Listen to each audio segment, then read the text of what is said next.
Bago na ang Pinoy-anan sa National Collegiate Athletic Association kun NCAA alang sa NCAA Season 96 to 101 nga magsugod ning tuiga hangtod 2026. Ang mga duwa sa Philippines First Athletic League sama sa basketball, volleyball, swimming ug athletics.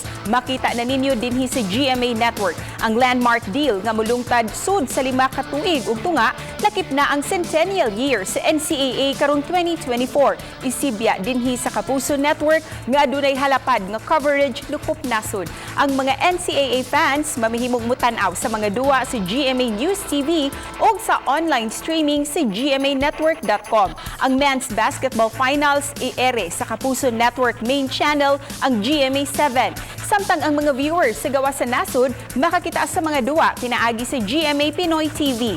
Alang sa dugang mga updates, i-follow ang official social media accounts sa GMA Network o bisitaha ang www.gmanetwork.com.